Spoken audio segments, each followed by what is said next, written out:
औरंगाबादमध्ये शिक्षकांच्या आंदोलनादरम्यान मृत्युमुखी पडलेल्या पोलीस शिपाई राहुल कांबळे यांना आज औरंगाबादेत मानवंदना देण्यात आली। काल दुपारी मोर्चाच्या धावपळीत हृदयविकाराच्या झटक्यानं राहुल प्रकाश कांबळे यांचा मृत्यू झाला होता। ते मुंबई रेल्वेचे कर्मचारी होते। मानवंदनेनंतर त्यांचा मृतदेह मुंबईत आणण्यात येणार आहे। विनाअनुदानित शाळांना अनुदान द्यावं या मागणीसाठी मंत्रिमंडळाच्या बैठकीवरती शिक्षकांनी एक मोर्चा काढलेला होता। मात्र मोर्चाला पांगवण्यासाठी पोलिसांनी काल लाठी हल्ला केला। त्याला उत्तर म्हणून संतप्त शिक्षकांनी देखील पोलिसांवर दगडफेक केली। यात काही पोलीस आणि शिक्षक जखमी झाले। या धावपळीत हृदयविकाराच्या धक्क्यानं राहुल कांबळे यांना आपला जीव गमवावा लागलाय। दरम्यान राहुल कांबळे यांना श्रद्धांजली म्हणून औरंगाबाद विभागीय कार्यालय आणि मुंबई रेल्वे पोलीस कार्यालयावरील राष्ट्रध्वज अर्ध्यावरती ठेवण्यात येणार आहे।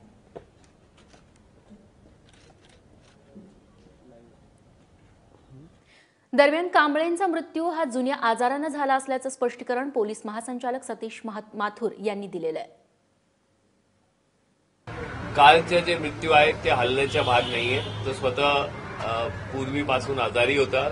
दुर्दैवाने ड्युटीवर असताना त्याला थोडा बरं वाटलं नाही। शेजारी उभे असलेले सर्व आमचे कर्मचाऱ्यांनी त्याला मदत केली। लगेच त्याला हॉस्पिटलला हलवलं, पण दुर्दैवाने त्यांचे पूर्वीच्या आजारामुळे तो मरण पावला। पोलिसांच्या आरोग्याच्या बाबतीत आम्ही 30 तारीखला मीटिंग घेऊन सर्व कर्मचाऱ्यांची आरोग्याची तपासणी व्हावी। आजच्या तारखेला आम्ही वेलफेअर फंडातून पैसे दिलेले आहे। पुढच्या वर्षापासून आम्ही शासनाकडून मागणी करणार आहोत।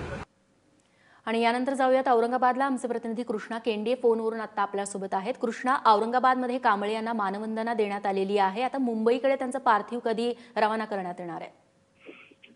रेश्मा, अगदी काही वेळापूर्वीच जे पोलिसाचा मृत्यू झालेला होता काल या सगळ्या प्रकरणादरम्यान त्यांना श्रद्धांजली वाहण्यात आलेली आहे। पोलीस आयुक्त अमितेश कुमारसह या औरंगाबाद जिल्ह्यातले आमदार आणि स्थानिक प्रतिनिधी इथे उपस्थित होते। आता त्यांना श्रद्धांजली वाहण्यात आलेली आहे आणि काही वेळातच त्यांचं शव जे आहे ते मुंबईकडे नेण्यात येईल। रेश्मा, कृष्णा, धन्यवाद तुम्ही दिलेल्या माहितीबद्दल। आणि काही वेळापूर्वीच औरंगाबादमध्ये कांबळे यांना मानवंदना देण्यात आली।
Excellent.